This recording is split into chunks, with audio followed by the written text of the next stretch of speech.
My YouTube feed has been flooded with the Moondrop Space Travel too, so I really did want to see what these earphones are all about. Now, I have seen a lot of hype about these, so I did go into this being quite skeptical about these, but I have to say, for the price that these are being sold at, these are genuinely very impressive.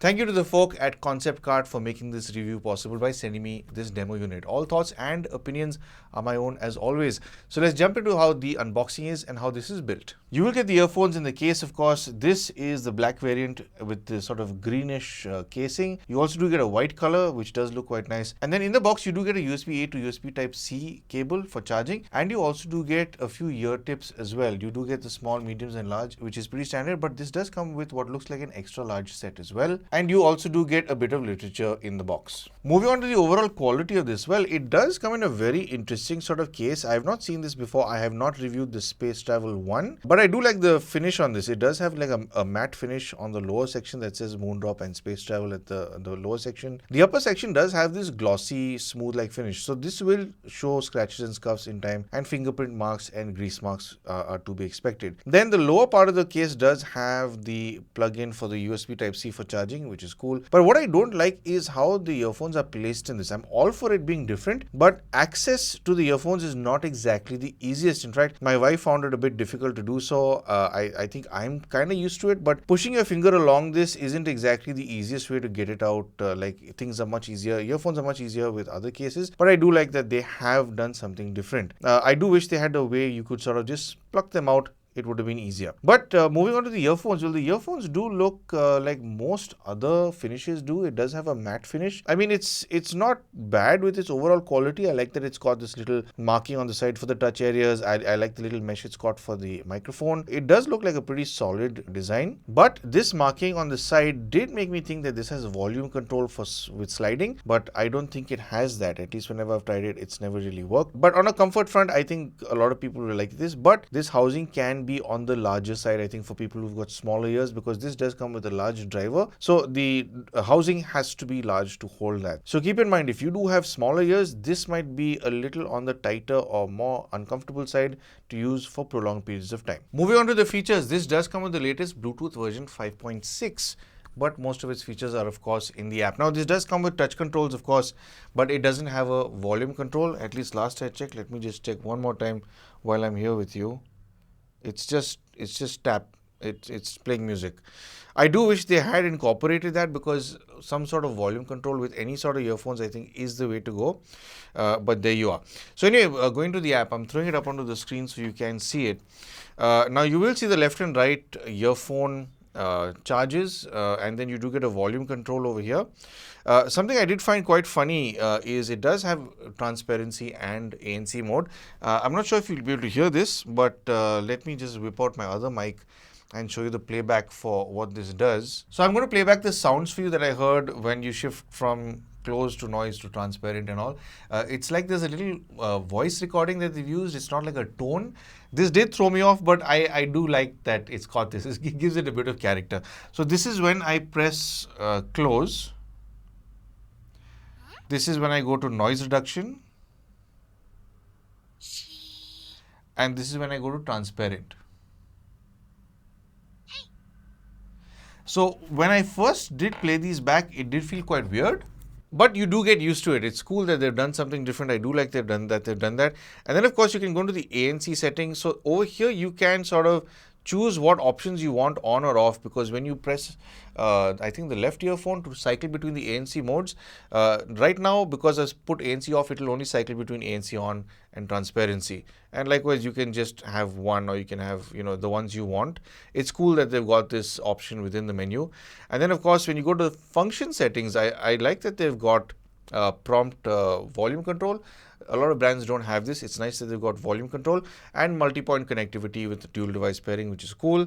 And over here, what's really cool, you can control the amping to a certain extent. The gain, you got an option between low, mid, and high gain. So it's cool. So I've heard some earphones in the past that are just way too high. They sound like they're amped too hard. And it's nice that they've included this with these earphones. It shows that it's very obviously audio centric. It's audio focused. And then when you move over to Tune EQ, Over here, okay, no audio is playing, so okay, it's showing. So I've been listening to this on the reference tuning, straight out of the box. You can do a bass plus and a bass minus. The bass plus does give some emphasis, but what I like about it is it's not exaggerated, to the ceiling and beyond. A lot of brands tend to do way too much. These are maybe plus 2, plus 3 dB up in response. A lot of brands tend to do plus 6, plus 8, plus 10, which is too much. This keeps it balanced, it keeps it away from distorting, and likewise for bass minus. So it's tastefully done.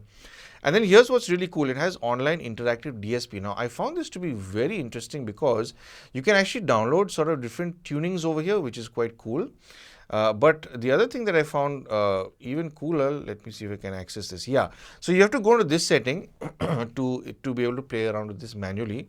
But what's cool is you can also choose the target that you want when it comes to its tuning. So you've got a list of different tunings you can choose from this. It's pretty amazing. You've got like the blessing and aria, you've got Harmon, and it's amazing what you can play around with. In fact, I found it really cool that you can play around with all of these settings, and over and above that you do have like you can play around with different frequencies here, and you do have a parametric EQ.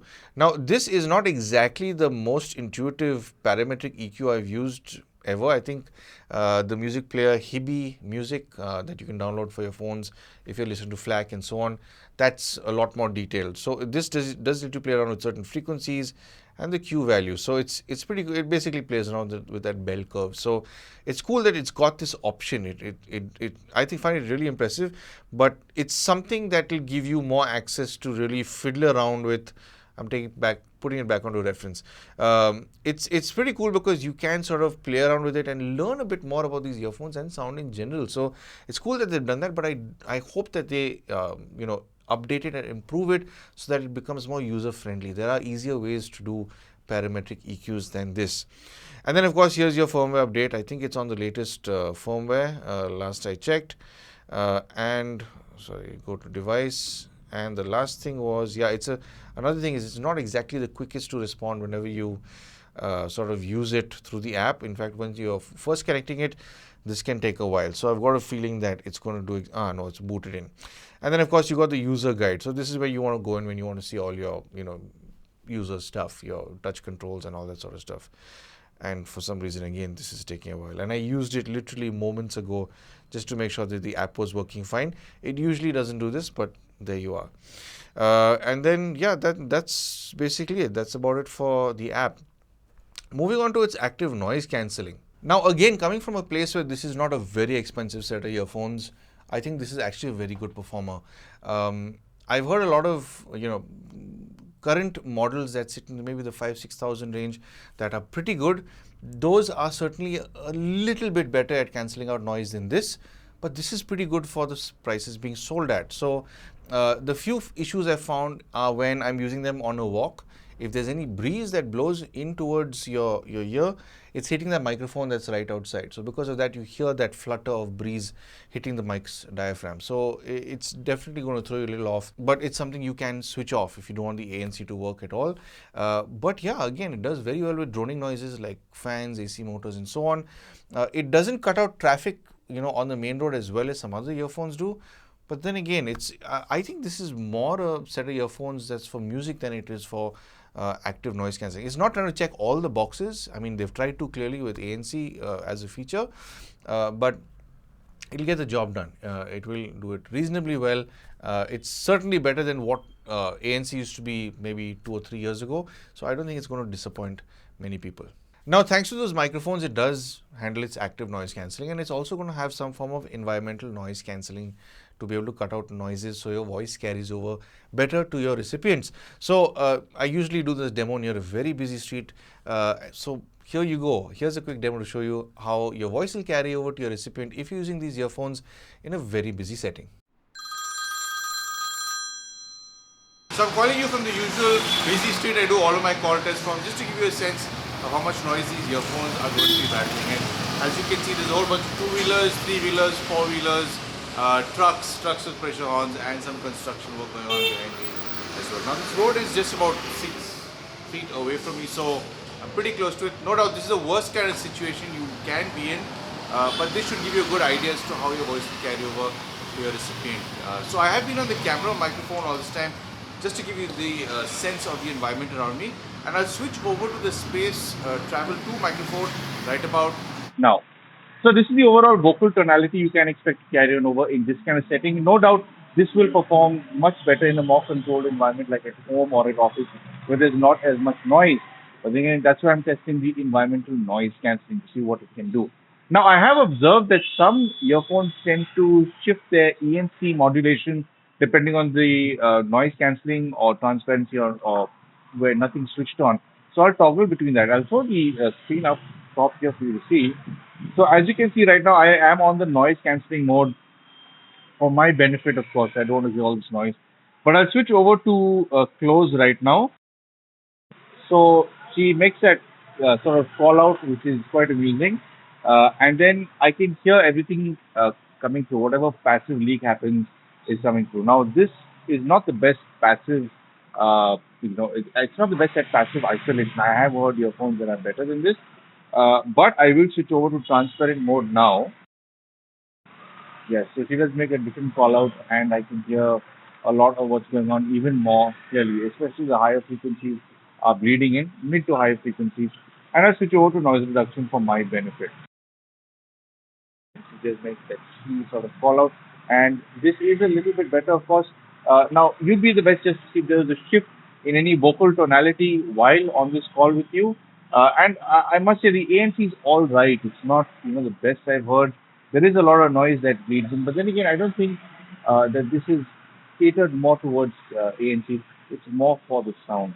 But anyway, there you go. There's my quick call demo to give you a better understanding for the earphones, and I'll see you back at the studio.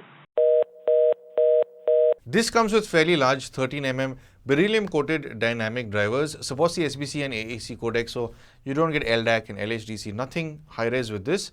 Now they've not mentioned the frequency response. They've not, most brands say 20 to 20, 20 Hz to 20 kilohertz or 20 to 40 kilohertz. There's no mention of this, so it'll be somewhere roundabout over there.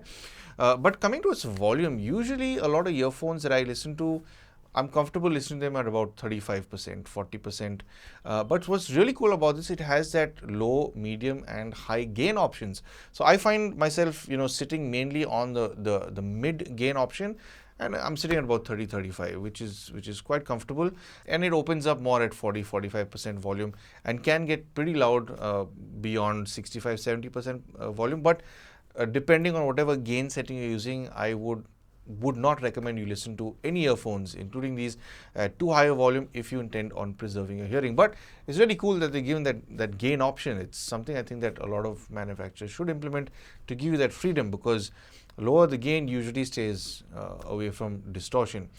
Then when you move on to its staging and imaging, now this is where when I first started listening to it, threw me a little off, because its stage was wider than I did expect, because it has good left and right separation with a well-centered phantom channel, but it's like the left and right were just flung very extremely to the left and right. And by that I mean, sometimes you'll hear things somewhere here in your head, but these were properly in the earphones and slightly out of it in some situations. So it's got a good horizontal stage, I'd say that way. Very defined points where your instruments and vocals are placed. And then when it comes to its imaging, it's definitely not the sharpest or most crisp detail I've heard. The detail does have rounded edges for certain, but it's really good with its overall presentation. It's not really overdoing it to impress you when it comes to being sharp in its overall detail recovery, which is nice also to hear. Now the thing is, I think because of all the hype, a lot of people would expect it to be super crisp and super detailed. It's not. It leans more towards being a little more musical than giving you every single detail that's available. But having said that, at the same time, considering it only supports the SPC and AAC codecs, the detail you get from it is absolutely spectacular, which only leans more towards telling you that it's got better hardware than you need higher res codecs, which is exactly what it does. And then moving on to its highs, mids, and lows. Well, is definitely boosted here and there. It does have a tweak in the highs. It does high frequencies, percussive instruments. There's a lot of crisp stuff in the percussive range that sounds tight and well defined. This, I would say, maybe doesn't do echo and reverb as well as I'd like. Then again, I've been listening to a whole bunch of IEMs lately, and those have spoiled me. But it does a good job for something wireless. It does have slightly elevated upper mid range for sure. It gets close to being sibilant, but it's, I'd say, just about on the cusp of getting there. It doesn't really cross that barrier. Lower mids are definitely a bit recessed for certain, especially when you're listening to male vocals. I'd say they tend to sound a little sort of too thin for my taste. I would have preferred if there was a little more bump in that region. But then again, this has a massive amount of customization you can do. So, and it's capable to do it because you can also play around with the gain. So you're not really coming close to distortion, which is pretty cool. And then of course, when it comes to its lower frequencies, there's definitely an elevation in the upper and mid range when it comes to the bass in particular. The sub-lows aren't really as prominent as I think a lot of people will like.